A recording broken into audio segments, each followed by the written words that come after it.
30 นาทีจอดเพื่อขบวนในชานชาลาที่ 4สำหรับในวันนี้ขบวนรถที่นี้จะออกสถานีราชช้ากว่ากำหนดเวลาเดิมเนื่องจากขบวนรถยังไม่เรียบร้อยการรถไฟต้องขออภัยในความไม่สะดวกต่อท่านผู้โดยสารณโอกาสนี้ขอบคุณค่ะ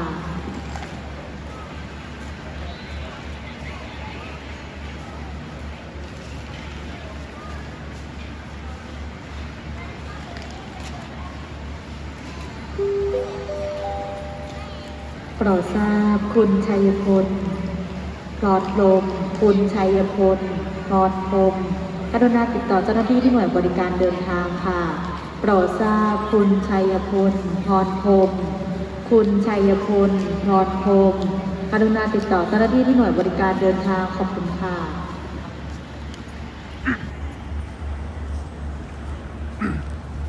สวัสดีครับโปรดทราบคุณนารีจักรพลคุณนารีจักรพลกรุณาติดต่อเจ้าหน้าที่ที่หน่วยบริการเดินทางค่ะโปรดทราบคุณนารีจักรพลคุณนารีจักรพลกรุณาติดต่อเจ้าหน้าที่ที่หน่วยบริการเดินทางขอบคุณ ก ค่ะ ลางของกรุงเทพมหานครและประเทศไทยในปัจจุบันเป็นสถานีรถไฟกลางของกรุงเทพมหานครกับประเทศไทยร่วมกันกับสถานีรถไฟจุฬาคือที่ปัจจุบันเราจะเรียกสถานีแห่งนี้ว่าสถานีกลางกรุงเทพอภิวัตรหรือสถานีกลางบางซื่อ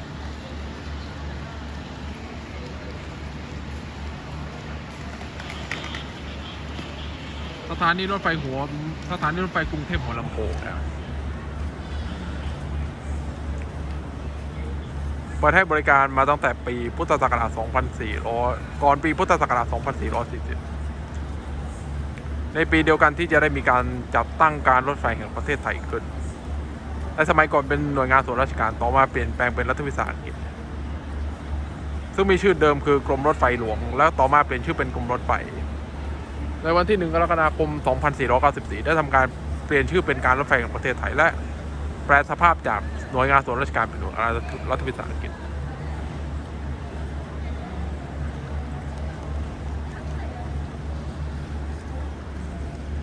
สถานีรถไฟแห่งนี้ได้รับการยกฐานะเป็นสถานีรถไฟกลางตั้งแต่ปีพุทธศักราช 2450 และ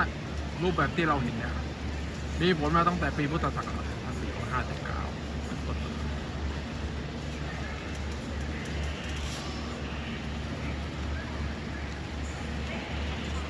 ด้วยรูปแบบสถาปัตยกรรมอยู่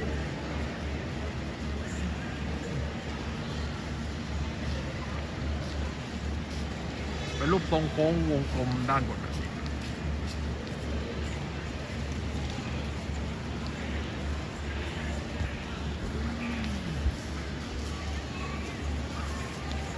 นี่คือนาฬิกาอนาล็อกเป็นการบ่งบอกเวลา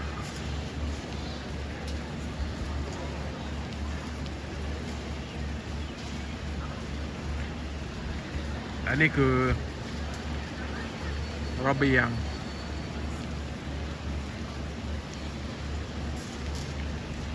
ลันลงมาอีก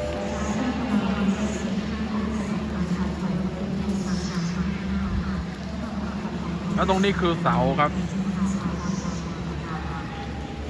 เสารับน้ำหนักระเบียงเป็นรูปทรงสวยงามแบบนี้อยู่ประตูเข้าออกสีเขียวเนี่ยเป็นประตูที่สามารถเชื่อมต่อได้ระหว่างสถานีรถไฟกรุงเทพหัวลำโพงกับพื้นที่ภายนอกที่ออกไปก็จะเป็นเห็นเป็นถนนแนวนอนคือถนนพระรามที่ 4ถ้าดูจากแผนที่แนวต้านเนี่ยจะมีอยู่ถนนหนึ่งตั้งแต่หัวมุมมาเป็นอาคารของบริษัทรายใดรายหนึ่งแล้วจนถึงหัวมุมของที่มีอาคารบริษัทยีบินซอยเนี่ย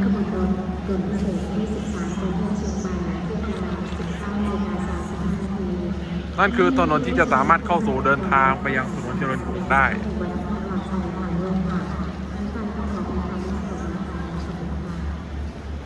บ วามือนี่คือองค์พระพุทธรูปครับ ไม่ทราบพระนาม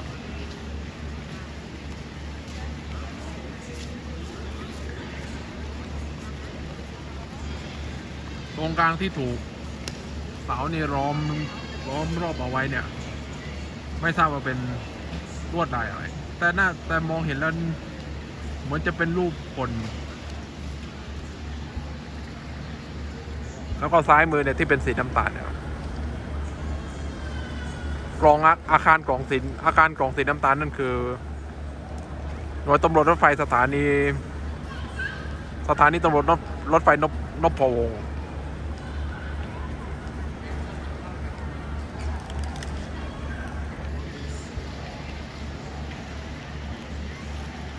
ต่อไปนี้จะให้เห็นลักษณะแบบนี้ก่อนครับ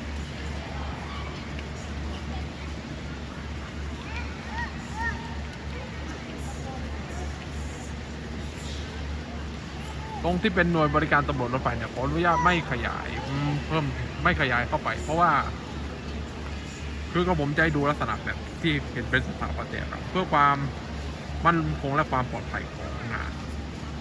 ด้านความมั่นคง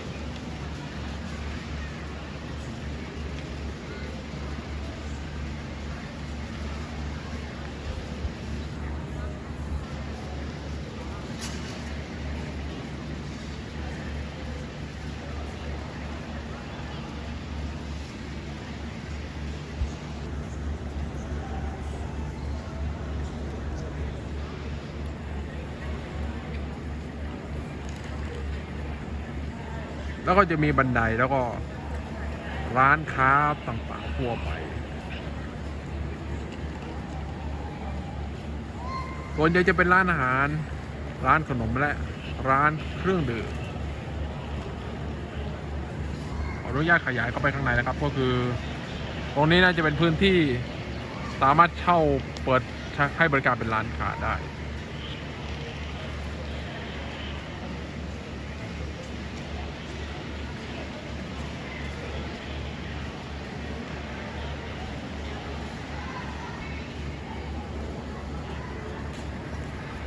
ที่มุมด้านนี้บ้างครับข้างในเข้าไปเป็นศูนย์อาหารนะครับแต่ปัจจุบันเนี่ยเปิดให้บริการ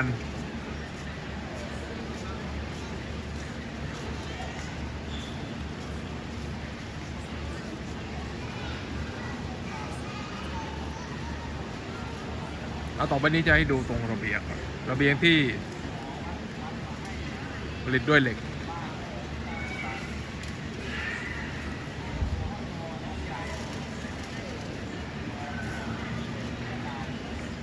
น่าจะเป็นเหล็กที่เป็นสีเขียวเผา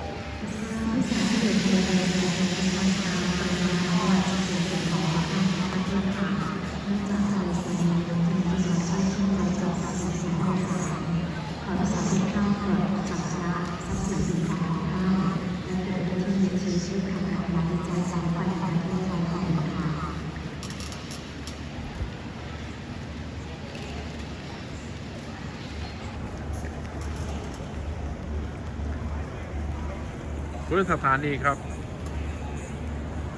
เป็นพื้นหินอ่อนเด็กชายผู้สาวที่จะเดินทางไปกับขบวนรถโดยที่133กรุงเทพไปตาแสนหลงมาให้กับคณะที่มีการการ15นาทีในวันนี้จะมีผู้สูงอายุเป็นขบวนรถที่สามารถดำเนินที่จะมาทางหลังและทางเดินทางของคณะมีเสื้อผ้า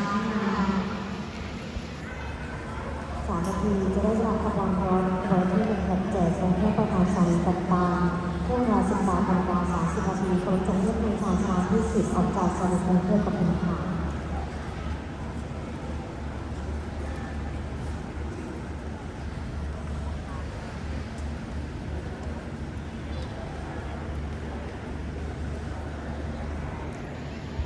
ด้านนี้คือหน่วยบริการเดินทาง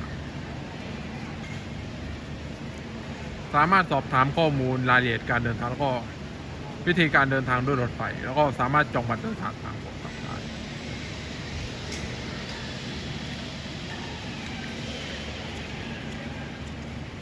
ตรงนี้คือตราสัญลักษณ์ของการรถไฟแห่งประเทศไทยรัฐวิสาหกิจสังกัดกระทรวงคมนาคม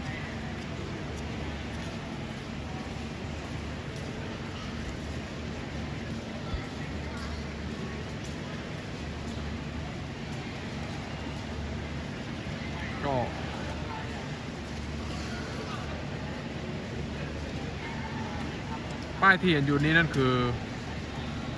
แผนที่เส้นทางรถไฟ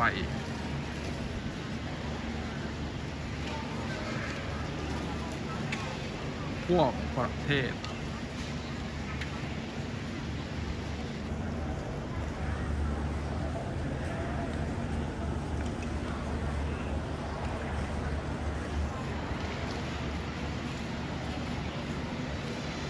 ถ้าเข้าไปแล้วเนี่ยก็คือ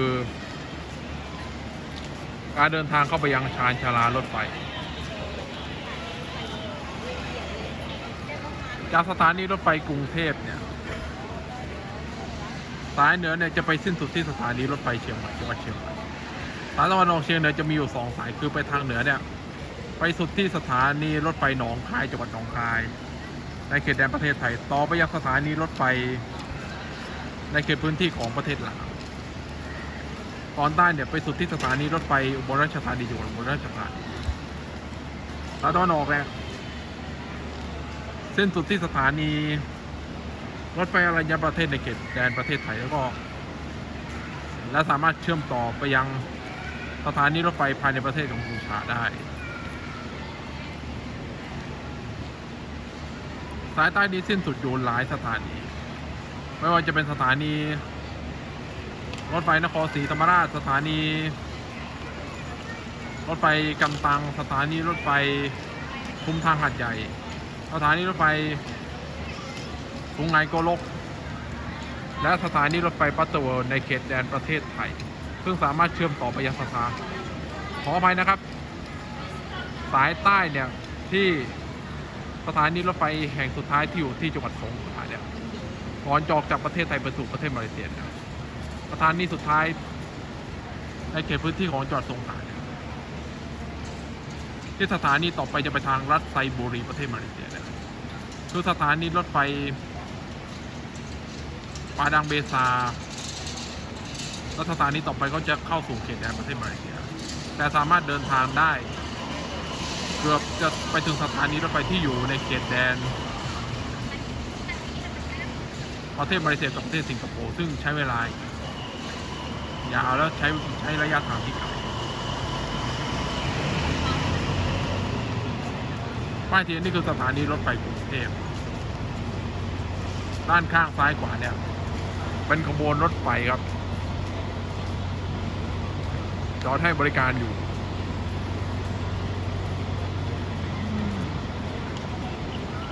ถ้าเป็นสถานีรถไฟสินค้าที่สำคัญเนี่ยก็คือสถานีกลางกรุงเทพอภิวัตรหรือสถานีกลางบางซื่อซึ่งเคยเกิดขึ้นเมื่อในยุคอดีต อีกพื้นที่หนึ่งคือสถานีรถไฟแม่น้ำในเขตของกรุงเทพมหานครใกล้ๆกับท่าเรือกรุงเทพในเขตเดียวกัน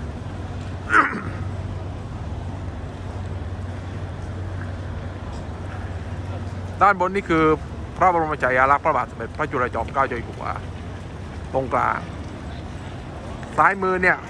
พระบรมฉายาลักษณ์พระบาทสมเด็จพระบรมชนกาธิเบศรมหาภูมิพลอดุลยเดชมหาราชบรมนาถบพิตรและสมเด็จพระนางเจ้าสิริกิติ์พระบรมราชินีนาถพระบรมราชชนนี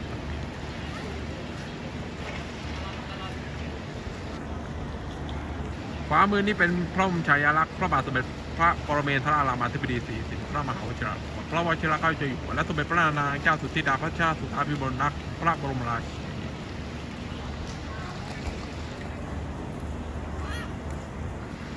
ข้างบนนี่คือตราพระราชทานจกรของราชอาณาจักรไทยในสมัยรัชกาลที่5เป็นตราใช้งานจนถึงปีพุทธศักราช 2453 ก่อนที่ในราชการของพระบาทสมเด็จพระมงกุฎเกล้าเจ้าอยู่หัวจะทำการทรงพระกรุณาให้เปลี่ยนตราพระราชทานจกรประจำราชอาณาจักรไทยให้ใช้เป็นตราพระราชทานจกรพระพุทธฐานหรือตราพุทธเป็นตราประจำชาติของประเทศไทยแทนตรา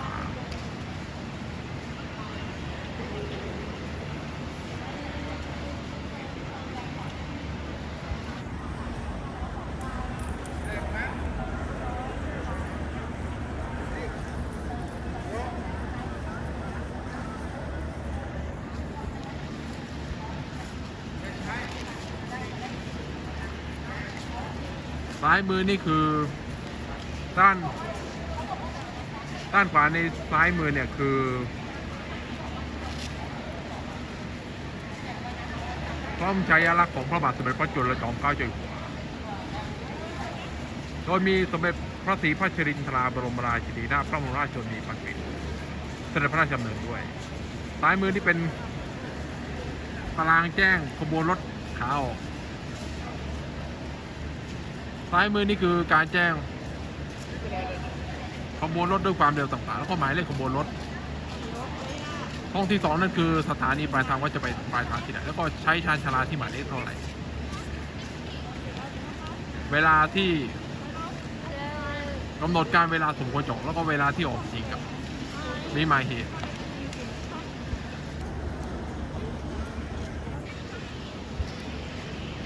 ด้านขวามือเนี่ยด้านซ้ายในทางด้านขวามือเนี่ยก็เป็นพระบรมฉายาลักษณ์พระบาทสมเด็จพระจุลจอมเกล้าเจ้าอยู่หัวและสมเด็จพระศรีพัชรินทราบรมราชินีนาถพระบรมราชชนนีพันปีเช่นเดียวกันแต่ถ้าว่าขาเข้าเนี่ยก็คือขบวนรถความเร็วต่างๆหมายเลขของขบวนรถแล้วก็มาจากสถานีอะไรก่อนที่จะเข้าสู่สถานีรถไฟกรุงเทพแล้วก็เข้าสู่ด้วยชานชาลาที่เท่าไหร่เวลากำหนดการที่สมควรจะถึงกับเวลาที่เข้ามาถึงจริงและสาเหตุหรือหมายเหตุอะไร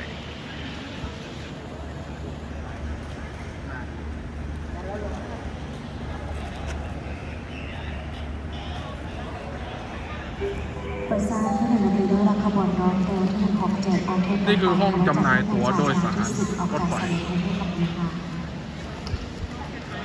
มีการจัดจำหน่ายบัตรโดยสารขบวนรถไฟต่างๆไม่ว่าจะเป็นขบวนรถธรรมดาขบวนรถเร็วขบวน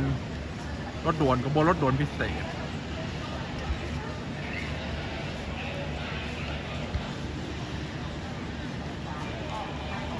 ช่องนี้คือช่องที่เอาไว้สำหรับผู้โดยสารถ้าต้องการเปลี่ยนการเดินทางหรือยกเลิกบัตรโดยสารและค่าโดยสารต่างๆและจะมีโอกาสที่จะขอเรียกคืนค่าโดยสารได้ทุกเมื่อมีช่องให้บริการถึง10 ช่อง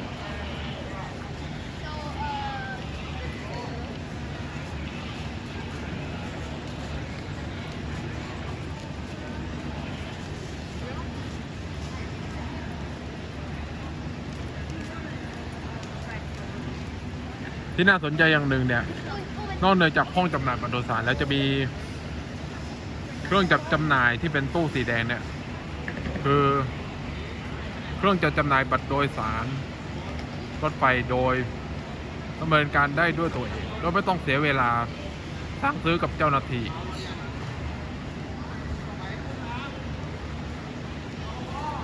วิธีการใช้งานก็คือก่อนทำการซื้อบัตรโดยสารไปลงสถานีต่าง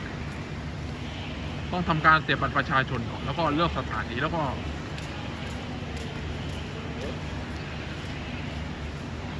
เมื่อเลือกสถานีแล้วก็สามารถชำระค่าใช้จ่ายด้วยเงินสดหรืออะไรต่างๆจึงจะได้บัตรโดยสารออกมา1 ใบเมื่อเดือนตุลาคม 2565 ผมได้เดินทางไปที่สถานีรถไฟวงเวียนใหญ่ตั้งอยู่ที่ฝั่งธนบุรีเนี่ยได้เห็นเครื่องจัดจำหน่ายโดยอัตโนมัติแล้วนะครับ เครื่องจะเป็นลักษณะแบบนี้ครับ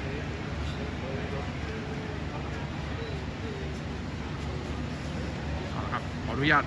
ตามนี้นะครับเครื่องสีแดง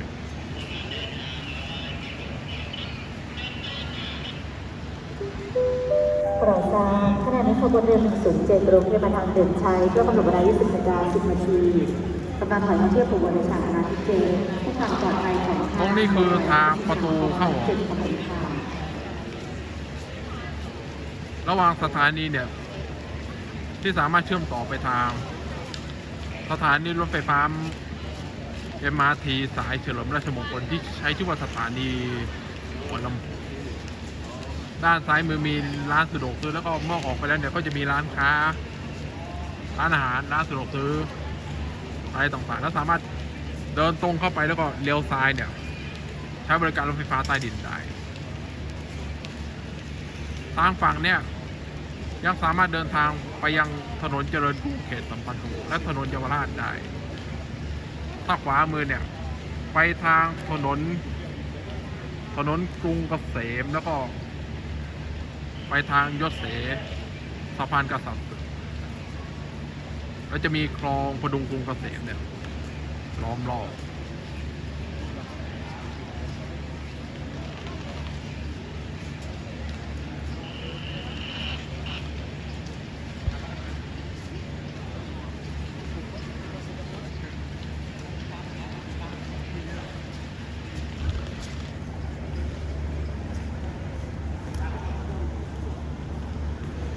อันนี้ขออภัยด้วยความไม่สุภาพนะครับไม่ต้องขยายเข้าไปข้างในมากครับแต่ถ้าว่าประตูตรงกลางนี่คืออาคารสถานีรถไฟกรุงเทพเข้าไปเนี่ยน่าจะเป็นสถานที่ปฏิบัติการของนายสถานีรถไฟกรุงเทพประจำการอยู่แล้วก็ปฏิบัติงานอยู่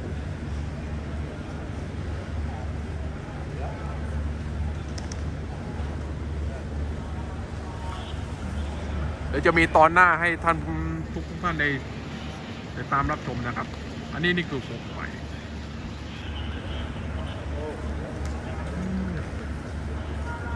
ขอแค่ประมาณ23 นาทีก็พอถ้ามีตอนหน้าเนี่ยจะนำเสนอชานชาลารถไฟก็เดี๋ยวกับผมเนี่ยจะเข้าได้หรือไม่ได้เดี๋ยวอยู่ที่เจ้าหน้าที่ควบคุมนะครับ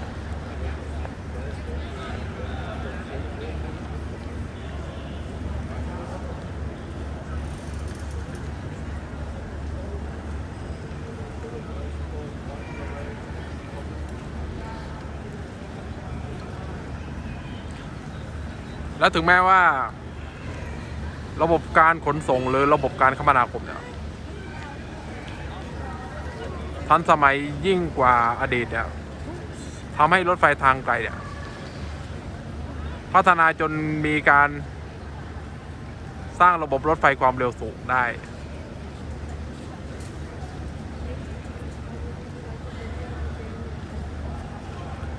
และอาจทำให้สภาพ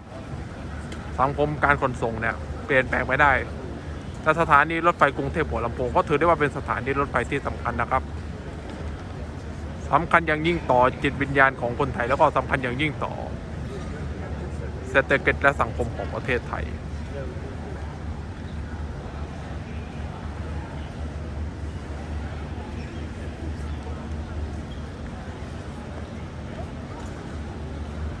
ด้านขวามือนี่เป็นห้องจำหน่ายตั๋วเช่นเดียวกันครับแต่ถ้าว่าสถานการณ์ทางเศรษฐกิจสังคมแล้วก็ระบบการขนส่งหรือระบบการคมนาคมเปลี่ยนแปลงไปนะก็จะมีให้บริการแค่ฝั่งซ้ายมือ